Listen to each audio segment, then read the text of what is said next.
Hi, I'm Dustin Abbott, and I'm here today to take a look at another series of lenses for Sony's mirrorless systems, and in particular for their APS-C line, either the NEX or in this case the A6000, A6300, and then what I'm reviewing on the A6500 here. Now, previously I spent time with Zeiss's lineup of Tuit lenses for Sony's APS-C mirrorless. And so I thought I'd take a look at Sigma's line, and these are designated as Sigma's DN lenses for mirrorless bodies. And so they are designed specifically for Sony APS-C, and then also many of them come also in a micro 4/3 mount. So I've taken a look at three different lenses that are a part of the Art series and all share a maximum aperture of f2.8. They come in a 19mm, a 30mm, and then here I've got the 60mm f2.8 lenses here. And then also there's one kind of fourth lens that is newer and a little bit of a kind of a departure from the earlier designs, in that it looks more like, ironically, it looks more like Sigma's Art series, but it's actually a contemporary lens. It also has a larger maximum aperture like Sigma's Art series lenses of f1.4, but it is a contemporary lens as its designation. And so it is the largest and the most expensive, and it is the only one of the four that is not in the Art series. A little bit of irony for you there. But as we take a look at these here today, we're going to look at them hands-on and take a little more detailed look at the build and the design of these. And so for some of you, they may have flown under the radar because they've actually been out for a little while. Meanwhile, Sony's A series of mirrorless APS-C bodies has gotten a lot more popular. And so anyway, I want to take a little look with you here today. So we're going to jump in and look at them hands-on. So like basically all Sigma lenses, with very few exceptions, they come in really nice little padded cases, which is certainly great for transporting them and helps if you're packing them along. And so that's certainly a big plus for these lenses. Now, of course, I am relatively new to Sony E-mount, and these lenses are not necessarily new. So I wanted to give you kind of an idea of a visual comparison of size. And so Canon's 50mm f1.8 STM is one of their smallest non-pancake lenses, and so you can see, for example, that these lenses compare somewhat favorably to that. However, they are a little bit more narrow in their circumference, and so a little bit smaller, a little bit more compact than what that is. So these are definitely very, very compact lenses. Now, in a bit of a quirk, as you can see, there are three that are very similar, and then one of these is not like the other, and that is the 30mm f1.4, which of course has the widest aperture, and ironically, it is the most familiar looking of the lenses in terms of its build, design, its construction. It looks very much like a Sigma Art series lens. However, this is the only one of these four lenses to not be designated for Sony's Art series, and so a little bit of a quirk in that the most premium of this series and the most expensive, this one comes in at $339. The rest of these are really right around the $200 mark, with the 60mm f2.8 being the exception at $239. But obviously all of them are significantly cheaper than what this lens is. They're smaller, they have a smaller maximum aperture, but for some reason all three of these are designated as Art series lenses, whereas the most art-like of the group is designated as a contemporary. So I'll let you chew on that and draw your own conclusions. So we have two 30mm lenses here in this series. We have a 30mm f2.8, and it's this compact little lens right here. And of all these, they share similar construction. They can be had both in a black or a silver mount, depending on what your preference is. And so in this case, I've got the 19mm f2.8 in the silver, the 30mm f2.8 in the black, along with the 60 millimeter f2.8, also in the black. So we'll give you a look at, kind of the way that these, and since these three share a similarity of design, we'll take a look at just one of these for you. And so as you can see, it actually, there is, Sigma's thermal composites that are part of this, definitely some metal in the construction. These feel like nicely constructed lenses, and they've managed to build them nice and sturdy without them, really coming in at too heavy a weight. And so the 60 millimeter f2.8 is the heaviest at 6.7 ounces or 190 grams.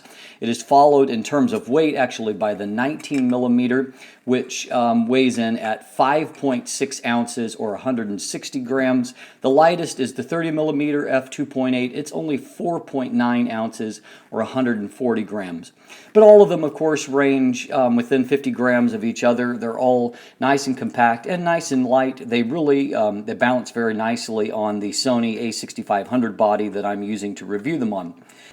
Now, there isn't any weather sealing here, but frankly, I don't know that I've seen weather sealing yet on any of the mirrorless lenses that I've personally used or reviewed for either Canon or also for Sony's mirrorless systems here. And so, but little metal lens mount that it's constructed on. And so then as we look here, it's somewhat unique in that the focus ring here is entirely smooth, which, a more typical look is a rib design like what this is here. And so I don't know that I'm necessarily crazy about the idea, but because basically the focus ring occupies a good part of the barrel and it's consistent in terms of where it's placed, it's not all that hard to find. And frankly, while you can do things like, direct manual focus, people probably won't often employ that on these, but if you do, they focus fine. Like most mirrorless lenses, this is a focus by wire system, which means, as you can see here, I can just spin this freely. And so what has to happen is it has to be on the body. The camera has to be powered on, and then if you're actually in a manual focus mode, the input that is made here will be routed through the circuitry of the lens, through the camera and the focus motor itself, and so then, and only then, will that actually change any kind of movement of the elements. I'm not crazy about focus by wire, but that seems to be part and parcel with the mirrorless approach to focus. All of these have pinch caps, and obviously they're very compact in terms of their front element size. And fortunately, these three lenses all share a common 46 millimeter front filter thread. And to that I say bravo, because unfortunately most of the mirrorless lenses I've previously reviewed, there's been zero consistency when it comes to that. And that's very, very true of the Canon lenses for the EF-M mount that have a wide variety of front filter thread sizes. Now that is not true of the 30 millimeter f1.4 contemporary lens that has instead a 52 millimeter slightly larger front element. Not surprising considering that it has a maximum aperture that is a full 2 stops faster than any of these lenses here. The fact that all of these share a an f2.8 maximum aperture and a somewhat similar design philosophy means that, of course, they all can share that front filter thread, and so that's certainly a nice thing if you're looking for a variety of these. So breaking down a little bit further, the 19 millimeter, it has, when you apply Sony's crop factor of 1.5 times, this is an equivalent of 28.5 millimeters. And so moderately wide, equivalent on full frame. So this is a moderately wide lens that is useful for a number of certain applications, but of course if you're looking for a truly wide landscape lens, this may fall into a bit of a gray area for you and not quite be wide enough.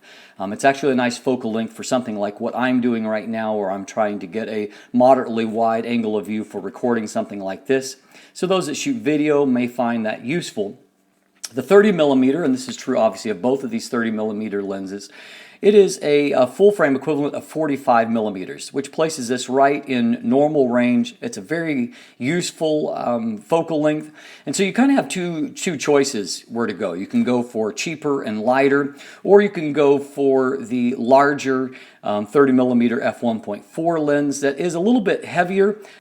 This is 9.35 ounces or 265 grams, of course, compared to the 140 grams of this lens. And so this is a significantly heavier lens, though not heavy in any kind of absolute sense. It's obviously considerably larger as well. If we look at the actual length of these two lenses, the 30mm f2.8 is only 1.59 inches or 40.5 millimeters long, whereas this lens is right under 3 inches, 2.89 inches, and is 73.3 millimeters long. So in both cases, you're looking at a significant uptick in size and weight of the lens, but at the same time, you're also getting 2 extra stops of light in this lens. And so it kind of depends on what your priorities are. If you're wanting to shoot some low light situations, you're wanting to shoot shallow depth of field shots, this is probably the better option.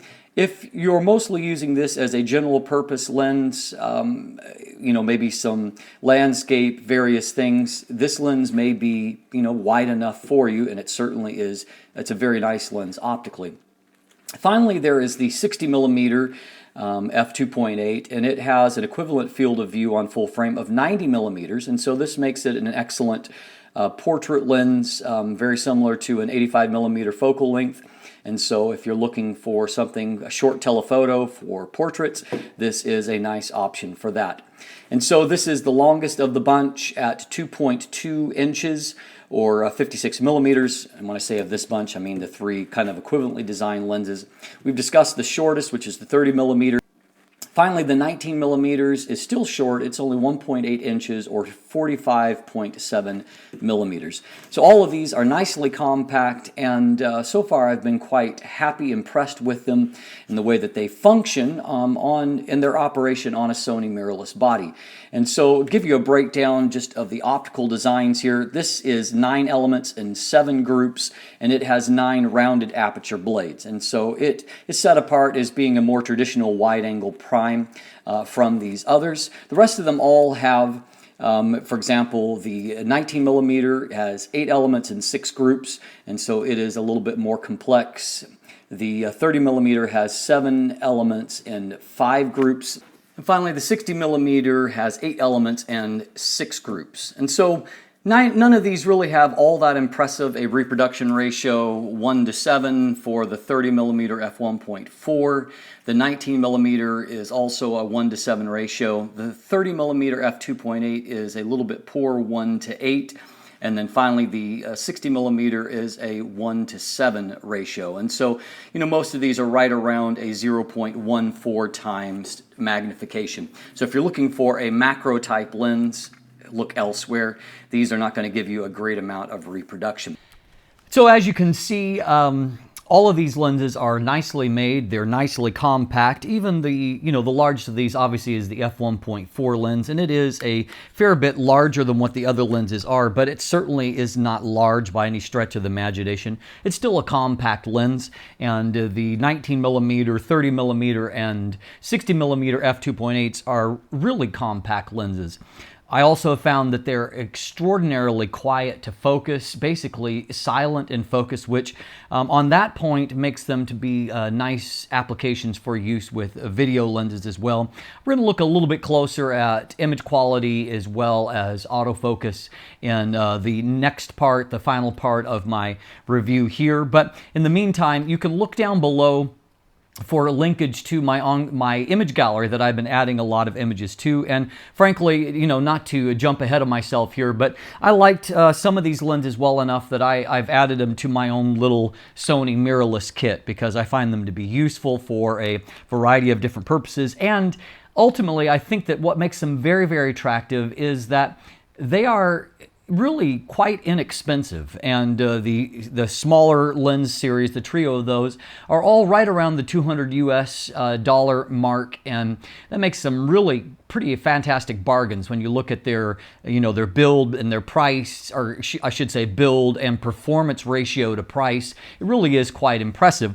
This lens is a little bit more expensive, but then again, it's also a fairly rare f1.4 lens in Sony's mirrorless system. Makes it as large an aperture as any of the kind of APS-C specific lenses, and so it's a little over $300 US, but still it is a relative bargain bargain compared to other lenses that come anywhere close to both the aperture value and the optical performance of the lens. So if you'll stay tuned, we're going to jump in again in our next episode looking at these lenses and give you a little bit more look at the image quality and the autofocus performance. In the meantime, I'm Dustin Abbott, and if you haven't already, you can follow me on social media or become one of my patrons. And of course, if you haven't already, please click that subscribe button. Thanks for watching. Have a great day.